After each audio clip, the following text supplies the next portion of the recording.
에릭 장로님이 그 건강한 아빠가 오늘 좀 아프답니다. 아마 감기가 좀 들은 것 같아요. 빨리 잘 낫기를 바랍니다. 늘 뭐 아무리 추운 날에도 그냥 반팔 난방 셔츠를 입고 다니고 아주 건강한 줄 알았는데 아빠도 이제 나이가 좀 들어가는 것 같아요. 네. 건강히 유의하시기 바랍니다. 감사합니다. 오늘 우리가 들은 찬양 감상에 대해서 잠깐만 좀 또 소개를 드리고, 오늘 우리가 읽은 본문이 요한복음 3장에 있는 니고데모와 예수님과의 그러한 대화의 말씀이잖아요. 물과 성령으로 거듭나야 하나님 나라에 들어간다라는 예수님의 말씀. 그 말씀을 가지고 요한 세바스찬 바하가 칸타타를 작곡한 겁니다. 딱 오늘 본문에 맞는 그 찬양이에요. 그러니까 이 찬양을 우리가 찬양 감상 시간에 듣는 거는 지극히 합당한 일이다라는 말씀을 먼저 드리고, 이 요한 세바스찬 바하는 이런 칸타타를 약 300개를 작곡을 했습니다. 대부분 다 성서에 있는 내용을 가지고 이런 그 앙상블 칸타타라고 그러죠. 간단해.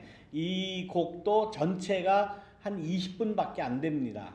굉장히 짧은 거예요. 오늘 이 영상은 유튜브에 떠 있는 것이기 때문에 여러분들에게 이제 예배 마친 다음에 오후에 제가 보내드릴게요. 한번 들어보시기 바랍니다. 그런데 물론 요 전화기로 이렇게 들으면 이와 같은 사운드가 안 나오기 때문에 이런 감동은 없으실 것이지만은 그래도 그 전체 오늘 그 요한복음 3장에 나와 있는 물과 성령으로 거듭나야 하나님 나라에 들어갈 수 있다, 볼 수 있다 하는 그 내용의 말씀을 가지고 칸타타를 만드는 곡입니다. 근데 그 가사는 지금 나오는 가사 밑에 영어 가사로 조금 나오기는 했지만은 번역해서, 근데 그 부르는 가사는 독일어이기 때문에 우리가 듣기는 굉장히 힘들어요. 그렇지만은 그 밑에 그 영어로 나오는 자막을 보시고 이게 무슨 내용이구나라는 것을 어느 정도 아실 수 있으리라 생각을 합니다. 이렇게 그 바하 시대의 사람들은 물론 바하라고 하는 그런 위대한 작곡가가 있어서 그러지만은 목사가 설교 본문을 정하면 그 주에 그 교회에 해당 소속되어 있는 작곡가가 작곡을 합니다. 그래서 찬양 시간에 성가대가 그 찬양을 불렀던 거예요. 그러니까 한번 예배를 드린다고 하는 것이 얼마나 그 정성을 많이 들였겠습니까? 물론 목사가 본문을 정하고 설교를 준비해야 되겠죠. 성가대 찬양을 위해서 작곡가는 작곡을 하는 거예요. 물론 뭐 몇 주 전에 본문이 나왔겠지만은 아무튼 작곡가가 작곡을 하고 그걸 가지고 올게니스트는 올겐 연습을 해야 되고 성가대는 성가대 찬양 준비를 해서 그렇게 해서 예배를 드렸던 거예요. 그런 정성이 그 당시에는 있었습니다. 요즘에는 뭐 전혀 그러지 않죠. 요즘에 보면은 대부분 목사 설교하는 내용 따로, 성가대는 성가대 내용 따로, 뭐 다 제각각이죠. 다 제각각이에요. 그러나 전에는 그렇지 않았다. 원래 기독교 전통은 그 주의 한 주제를 가지고 설교자와 또 기도자와 찬양하는 사람과 성가대 모든 것이 다 하나로 이렇게 모아서 동일한 주제를 가지고 예배를 드렸다 하는 것을 이 시간을 빌어서 말씀을 드립니다. 오늘 연주는 지난번에도 우리가 한번 감상을 했습니다. 그 바하 파운데이션이라는 그러한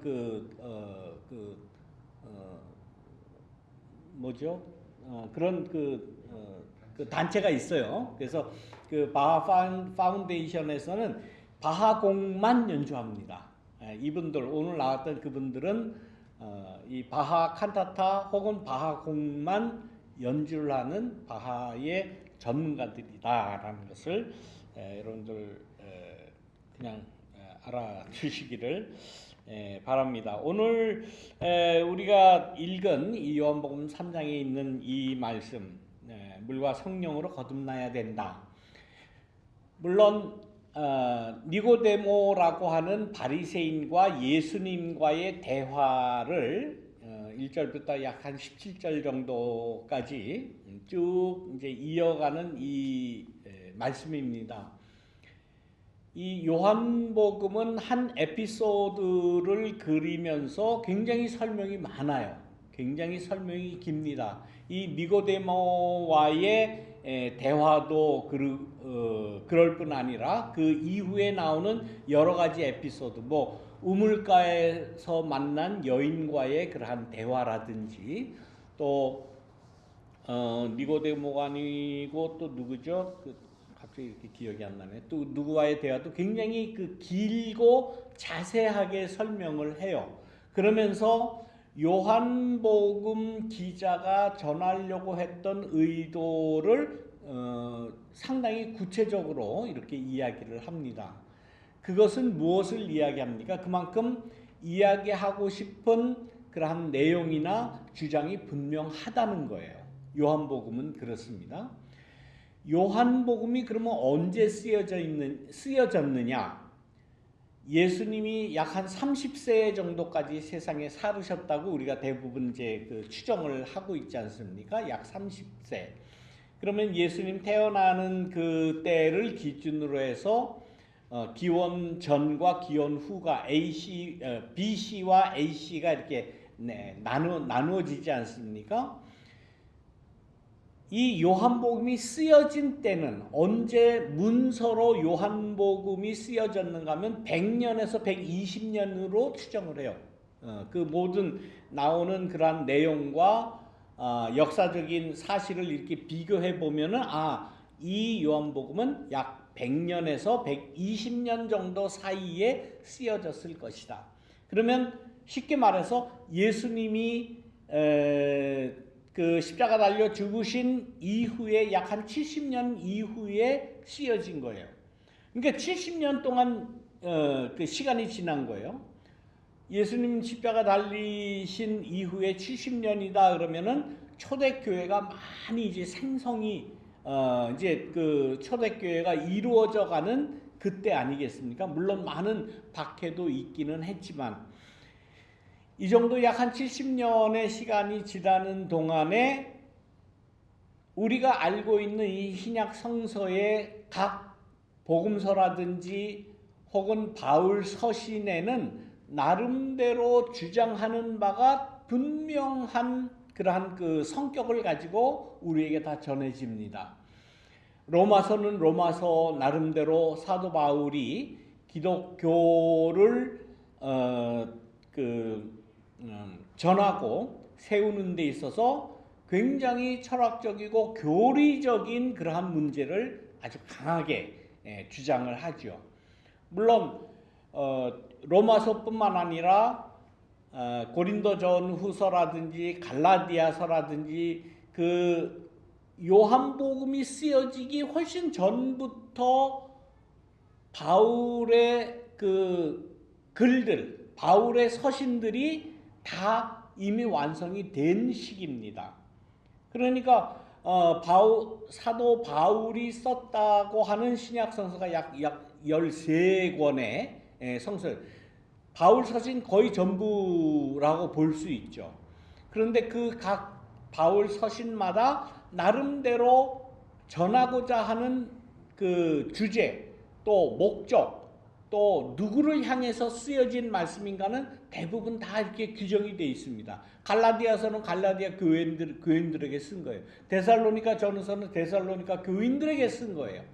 로마서는 로마에 있는 유대교인들 또 신앙인들을 향해서 쓴 글이에요.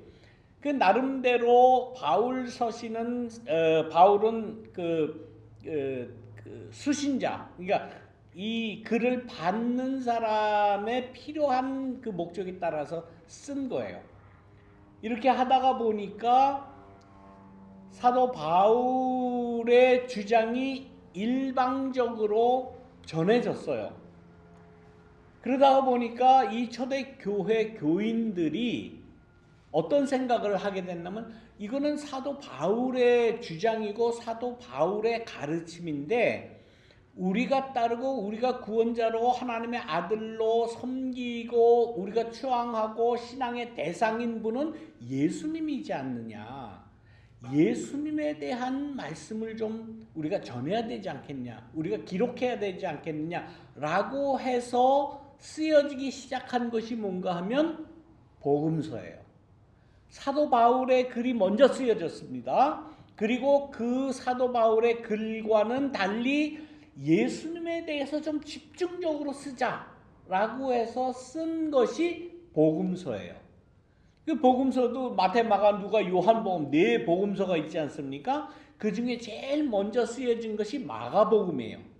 마태복음이 제일 먼저 신약 성서에 나오니까 먼저 쓰여졌을 것이다라고 생각하면 안 됩니다. 그 내용을 보면 제일 먼저 쓰여진 그 복음서가 마가복음이에요. 그리고 마태복음과 누가복음이 그 다음에 쓰여졌어요. 마가복음은 약 한 60년쯤에 쓰여졌다라고 추정을 합니다. 그리고 마태복음과 누가복음은 약 70년부터 90년 사이라고 추정을 해요. 그리고 제일 마지막에 복음서 중에 제일 마지막에 요한복음서가 약 100년에서 120년 그러니까 AD, 아노 도미니 그러니까 예수님 탄생한 그 이후에 약 한 100년에서 120년 그 정도의 초대 교인들이 요한을 중심으로 한 초대 교인들의 그 초대 교회에서 이 요한복음서가 전해진 거예요. 쓰여지고 전해진 거예요. 그러니까 제가 지금 말씀드리고 싶은 건 뭔가 하면 요한복음이 처음에 쓰여질 때는 사도 바울의 글도 다 알고 있어요. 왜? 사도 바울의 글은 50년부터 쓰여진 글이기 때문에 50년, 60년 혹은 70년 그 사이에 쓰여진 문서이기 때문에 100년이나 120년 정도에 된 그때는 이미 사도 바울의 글을 다 알고 있겠죠. 초대교회가. 그리고 마가복음, 마태복음, 누가복음도 다 이미 완성이 되어서 초대교회에서는 다 이렇게 회람되고 있던 때예요. 회람됐다라는 말은 요즘엔 우리가 다 성경책 다 가지고 있죠. 물론 요즘엔 또 성경책 다들 없어요. 그죠? 다 전화기로 다 인터넷으로 다 성경을 보기 때문에. 근데 옛날에는 요즘같이 책이 없었습니다. 그래서 한 그 양피지에다가 양의 가죽 껍데기에다가 얇게 이렇게 만들어 가지고 잉크로 이렇게 쓴 그 복음서가 굉장히 귀했어요. 뭐 하나나 둘이나 있었을까? 그거를 초대교회 교부들이 그러니까 예수님의 제자 또 그 사도들 그다음에 그 사도들로부터 교육을 받은 그다음 그 사도들 속사도라고 이야기하는데 그 사람들이 보고 듣고 교육받고 그거를 초대교회 공동체에 와서 말로 전한 거예요. 뭐 책이 없으니까. 그래서 뭐 어디 그 성경책이 있겠습니까? 그렇게 전해진 것이 초대교회 교인들이 이렇게 모이면은 그 듣는 거에 얼마나 신경을 많이 썼겠습니까? 요즘 같으면 누구나 다 접할 수가 있어요. 뭐 안 읽어서 문제지. 요즘엔 뭐 성경을 읽자라고 생각하면 성경 책이 없겠습니까? 인터넷이 없겠습니까? 전화기로 뭐 누르면 마태복음, 누가복음, 요한복음 한 누르면 다 나오죠. 얼마든지 지금 다 볼 수가 있어요. 뿐만 아니라 그 성서에 대한 해석이 뭐냐라고 물어볼 수 있죠. 요즘엔 또 뭡니까? AI. 예? AI가 개발이 돼가지고 챗 GTP나 제미나이나 이런 AI한테 물어보면 다 뽑아줘요. 여기에 대한 해석을 달라 그러면 해석도 줘요.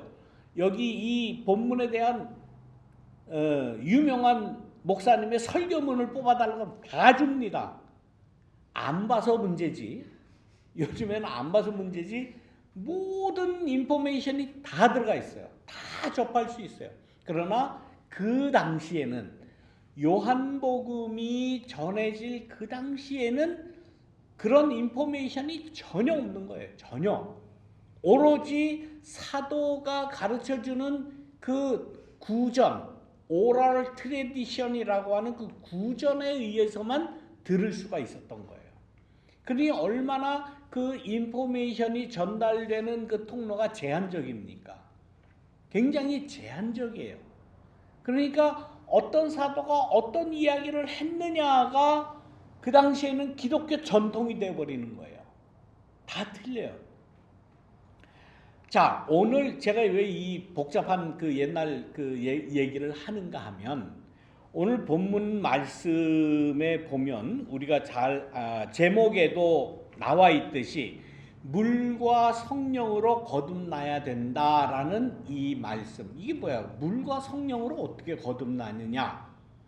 그때 사도들이 어떻게 설명을 했는가 하면, 물 그러면 뭡니까? 세례를 의미한다라고 가르쳤잖아요. 여러분들 다 그렇게 아실 거예요, 지금도. 또 성령으로 거듭나야 된다 그러면 여러분들 어떻게 알고 계십니까? 성령 뭐라 그래요? 그냥 이게 뭐 성령 받는 걸 어떻게 표현을 했습니까? 지금까지 성령 세례를 받는다 그렇게 표현을 했잖아요. 그러니까 우리가 거듭나기 위해서는, 우리가 구원받기 위해서는 교회에서 물 세례를 받아서 교인으로 확증을 받고, 그것 가지고는 부족하니까 나름대로 어떤 하늘에서부터 내리는 성령 세례도 우리가 받아야 된다라고 우리가 지금 대부분이 그렇게 인식을 하고 있습니다. 그런데 이 주장은 맞는 말씀이에요. 맞는 말씀이에요. 우리가 구원받기 위해서 교회 등록이 되어야 되죠. 난 교인이 되겠습니다 라고 하는 증표로 물 세례를 여러분들 세례 다 받으셨죠? 혹시 안 받은 분 계세요? 안 받은 분 없을 거예요. 여러분들 다 우리 교회 모든 분들은 다 직분자시기 때문에 근데 무서운 얘기가 있어요. 옛날에 이렇게 해서 장로 안수를 줬어요. 어느 교회에서, 어느 교회예요.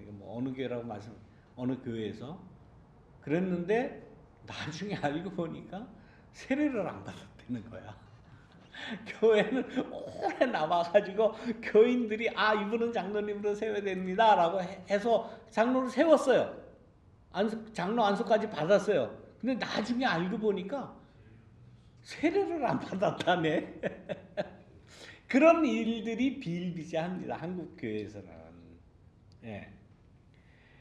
자, 그래서 꼭 세례 받는 게 중요하다는 말씀을 하다가 그런 웃지 못할 예를 말씀드렸는데, 세례를 받는 것 교회에서는 굉장히 중요시했어요. 특히 초대교회 그 교부들, 그러니까 사도들이죠. 사도들이 왜 그렇게 중요하게 세례를 받아야 된다라고, 물론 중요하지요. 그렇게 얘기했는가 하면은 교회의 어떤 체계를, 시스템을 확고하게 하기 위해서는 반드시 예수 믿는 사람들은 교회에서 물 세례를 받아야 된다. 그리고 요한복음에 있는 말씀에 의해서 뿐만 아니라 성령 세례도 받아야 된다. 근데 성령 세례 받았다라고 하는 것은 어떻게 확증을 할 수는 없어요. 물론 꼭 그 확증이 방언을 한다든가 무슨 예언을 한다든가 무슨 그런 밖으로 나타나는 것을 꼭 받아야, 그 대표적인 게 이제 방언이에요. 막 방언을 저 사람 저 성령 세례 받았나 보다. 그렇게 사람들은 생각을 해요.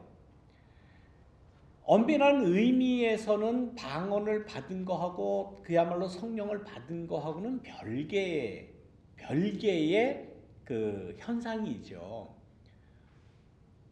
우리는 교회에서 초대 교회에 나타났던 어떤 성령 받은 하나의 현상으로서 방언의 그 예가 많이 나오잖아요. 성경에도. 그러나 그 방언을 한다고 해서 성령 세례를 받은 것이다라고는 확증을 할 수는 없는 거예요. 사도 바울은 심지어 방언을 하느냐 안 하느냐가 그렇게 중요하지 않다라고 이야기하고 심지어 오히려 안 받는 게 낫다라고까지 이야기를 하지 않습니까? 그런데 아무튼 이 요한복음에 나오는 물과 성령을 받아야 된다 하는 이 말씀을 가지고 교회는, 이 제도화된 교회는 물 세례 받는 것, 그리고 나름대로 성령 세례 받는 것에 대한 중요함을 계속 전수받았어요. 그 전통이 지금에까지 이릅니다. 맞는 말씀이에요. 우리가 다 그 성령을 받아야 된다라고 생각을 하고 또 물 세례를 받아야 된다고 생각하는 것도 맞는 말씀이에요. 근데 이 말씀이 처음 전해질 때에 니고데모와 예수님과의 이 대화를 보면은 이게 정상적인 대화라고는 우리가 볼 수 없어요. 우리가 지금 읽은 이 말씀을 이렇게 읽어보면 니고데모라고 하는 사람이 예수님께 와서 그렇게 이야기를 합니다. 그 니고데모는 지금 바리새인으로서 표징이 중요한 거예요. 뭔가 표징 그러면 소위 쉽게 말하면 이제 뭐 이적 같은 거예요. 병 고침의 이적, 무슨 뭐 오병이어의 기적, 뭐 이런 표징을 보고 아 이분이 하나님께서 보내신 분이다라고 생각을 한 거예요. 그러니까 유대인들은 이런 표징이 중요하다고 그렇게 생각을 했어요. 뭔가 기적이 일어나야 된다. 뭔가 놀라운 초자연적인 역사가 일어나야 된다. 그것이 신의 능력이고 신의 뜻이다. 라고 생각을 하고 말하는데 거기에 대해서 예수님은 지금 뭐라고 말씀하십니까? 표징이 아니라 다시 태어나야 된다라고 말씀하시는 거예요. 표징하고 이적 일어나는 거하고 다시 태어난다는 거하고 이게 매치가 안 돼요. 이게 도대체 무슨 말이에요? 서로 니고데모와 예수님이 그야말로 도가에서 이야기하는 선문답하는 그런 식의 질문하는 거에 대한 맞는 대답이 아니죠. 지금 다른 관점의 이야기를 서로 하고 있는 것 같아요. 그러니까 니고데모가 또 이야기를 합니다. 어떻게 다 늙은 사람이, 다 자란 사람이, 성장한 사람이 어떻게 다시 태어납니까? 엄마 뱃속에 어떻게 다시 들어갔다 나옵니까? 이게 유치한 그러한 질문이나 대답 같지만은 아무튼 예수님과 대화는 지금 하는데 대화의 질문이나 예수님의 대답이 전혀 다른 차원의 이야기가 지금 왔다 갔다 하는 겁니다. 예수님께서는 오늘 이 말씀의 주제인 것 같이 뭐라고 말씀하시는가 하면은 다시 태어나는데 물과 성령으로 물과 성령으로 다시 나지 않으면 하나님 나라에 들어갈 수 없다라는 이런 알쏭달쏭한 말씀을 합니다. 그러면서 육으로 난 것은 육이고 영으로 난 것은 영입니다라고 이렇게 말씀을 합니다. 그러면서 조금 혼동되는 이게 무슨 말인지 알지 못하는 그러한 설명을 또 이렇게 곁들입니다. 바람이 불고 바람이 어디서 부는지 어디로 와서 어디로 가는지 하는 그런 현상과 같다라는 게 성령으로 태어난 사람은 다 이와 같다. 내가 어디서 왔는지, 어떻게 태어났는지, 이게 뭔지, 성령을 받았다는 게 뭔지 모를 수 있다라고 이렇게 이야기하니까 니고데모는 솔직하게 말합니다. 어떻게 이런 일이 일어날 수 있습니까? 도대체 이게 뭡니까? 근데 이 말씀은 니고데모만 헷갈리는 게 아니에요. 지금 우리들도 평생을 이 말씀을 들으셨을 거예요. 이 니고데모와의 대화, 물과 성령으로 거듭나야 된다는 말씀, 성령으로 다시 물과 성령으로 거듭나야 된다는, 이게 도대체 이게 무슨 말씀입니까? 우리들도 헷갈려요. 그러면서 어떤 말씀을 하는가 하면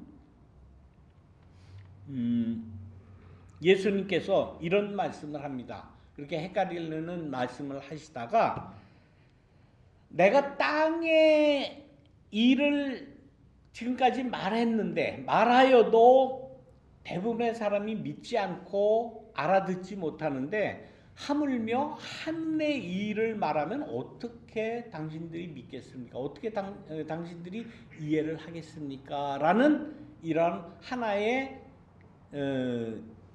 해결할 수 있는 실마리라고 할까요? 이런 말씀을 하세요. 예수님이 지금 하시고 싶은 말씀은 사람들이 알지 못하는 형이상학을 이야기하는 게 아니에요. 물과 성령으로 거듭나야 된다는 이 말씀을 이해할 수 있는 열쇠가 저는 여기 있다고 봐요. 예수님은 지금까지 땅에서 일어나는, 우리 인간사에서 일어나는 일을 계속해서 말씀을 한 겁니다. 이 세상에서 우리가 어떻게 살아야 되느냐, 이 세상에서 어떻게 이 인간의 문제를 해결해야 되느냐라는 것을 계속해서 말씀을 하는데도 사람들은 뭐를 바랍니까? 기적을 바라요. 유대인들은 이적, 표징을 바라는 거예요.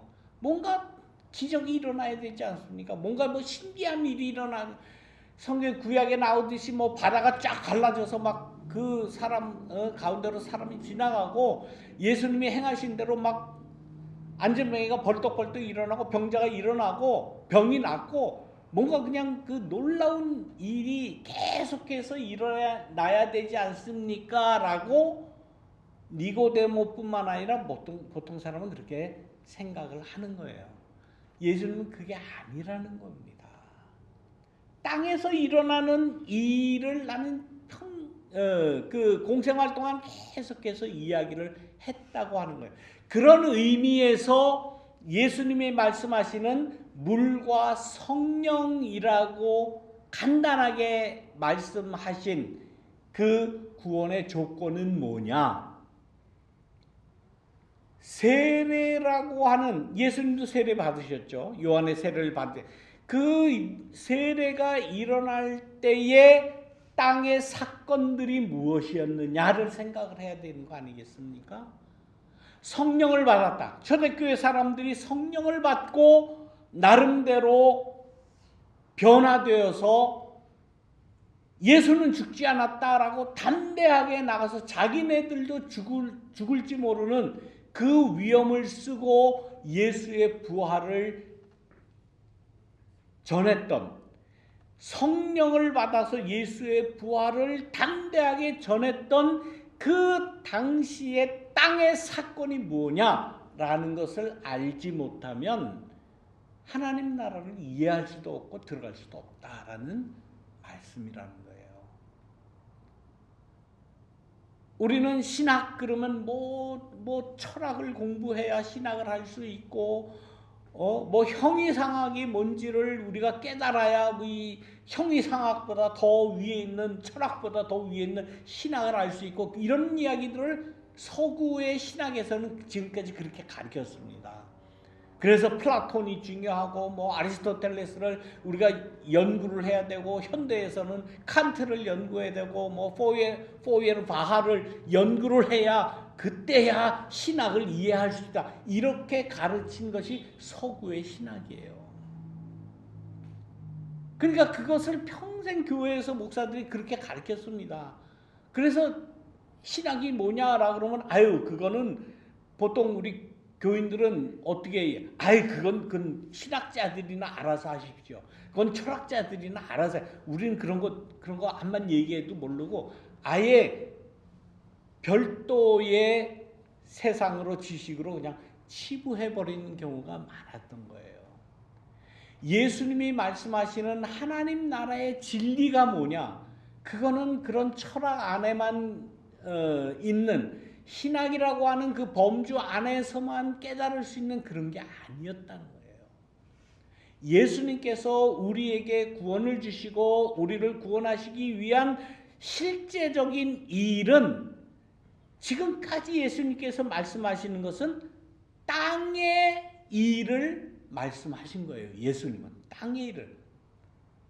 땅의 일이라고 말씀하시지만은 그거는 우리 인간사에서 일어나는 사건을 이야기하는 겁니다. 인간사에서 일어나는 이 사건을 제대로 이해하지 못하면 하늘의 일을 암만 이야기한들 어떻게 하나님의 구원을 알겠느냐라는 거예요. 쉬운 얘기입니다. 뭐 형이상학이고 철학이고 무슨 뭐 철학자 암만 주워 삶아봐야 소용이 없어요. 우리 인간사에서 일어나는 이 일에 대한 예수님의 마음을 가지고 그 사건을 이해하려고 하고 해결하려고 하고 해석하려고 하지 않으면 그거 안 하면 우리에게 구원이 없다라는 거예요. 우리에게 일어나는 일상에서 일어나는 이 모든 일에 대해서 우리는 예수님의 마음을 가지고 접근을 해야 된다. 예수님의 심장을 가지고 우리의 삶에서 일어나는 그 모든 사건을 해석해야 된다. 그래야 하나님의 나라에 들어갈 수 있다라는 말씀입니다. 굉장히 어려운 것 같은데 어려운 게 아니에요.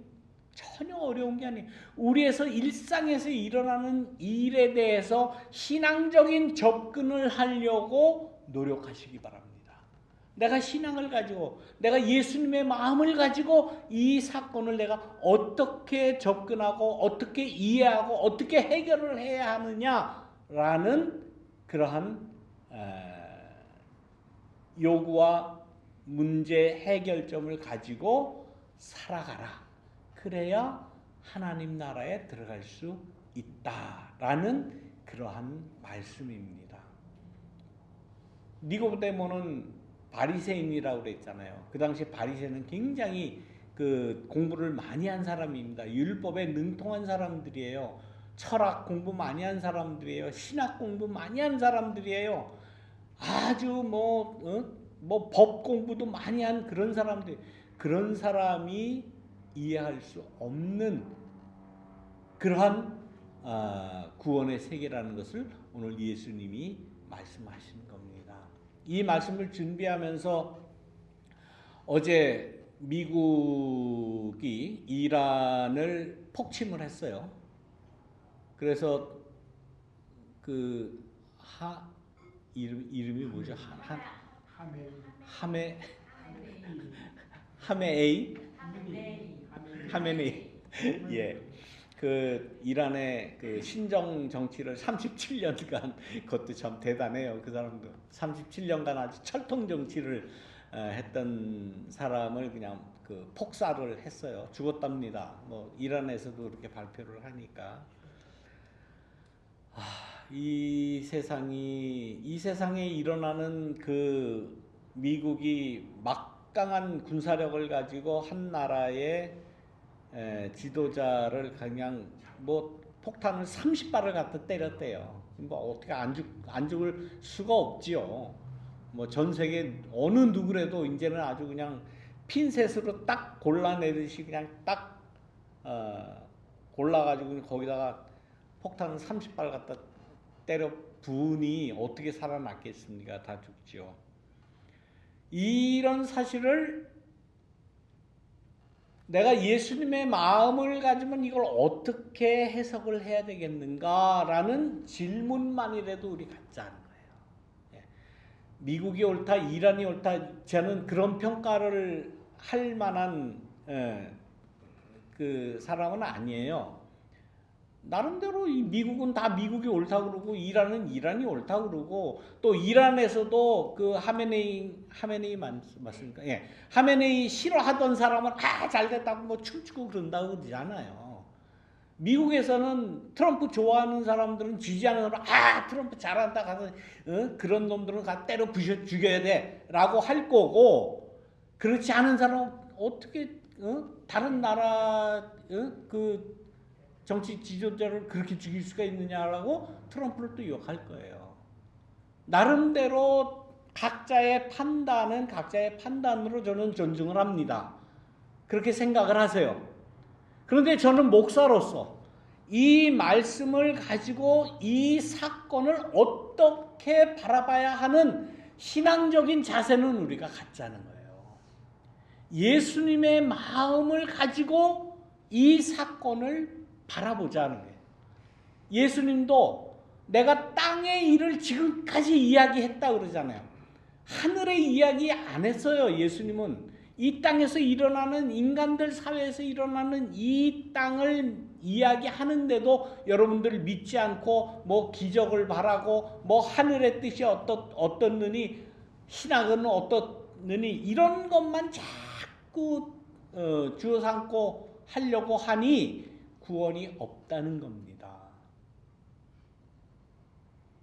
모르겠어요. 나름대로 다 한번 예수님의 마음을 가지고 어제 일어났던 미군이 이란을 폭침을 해서 그 철통 37년간 철통 정치를 했던 그 하메네이를 죽인 이 일에 대해서 내가 신앙인이다라는 그런 입장에서 한번 생각을 해보시기 바랍니다. 그렇게 해야 그런 마음을 가지고 이 땅의 일을 해결하기 위한 예수의 심장을 가져야 하늘나라에 들어갈 수 있다라는 것이 예수님의 오늘의 말씀입니다.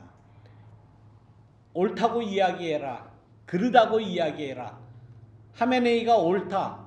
트럼프가 옳다. 미국이 좋다. 이란은 나쁘다. 이런 거 얘기하는 거 아니에요. 분명히.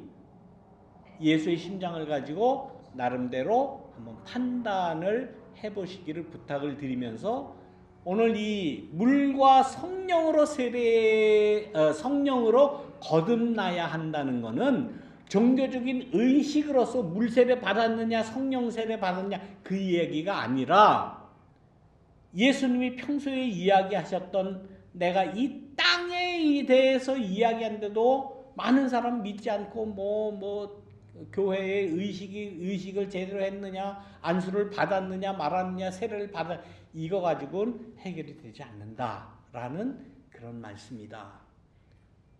오늘의 어제 일어난 사건과 요한복음 3장에 있는 말씀을 지금 저는 접속해서 말씀을 드렸습니다.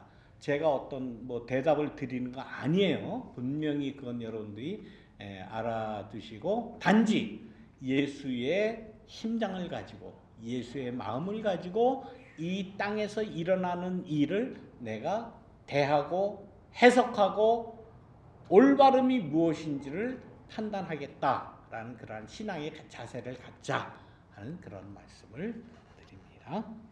기도하겠습니다. 하루도 편할 날이 없습니다. 하루도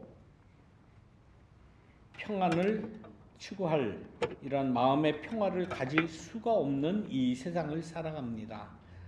그러나 우리가 예수님께로부터 받는 유일한 그러한 위안은 그래도 예수님의 마음을 가지고 우리의 땅에서 일어나는 이 일을 평가하며 대하며 해석할 수 있도록 또 그에 따른 올바른 삶을 살아갈 수 있도록 인도하여 주옵소서. 예수님의 이름으로 기도드립니다. 아멘.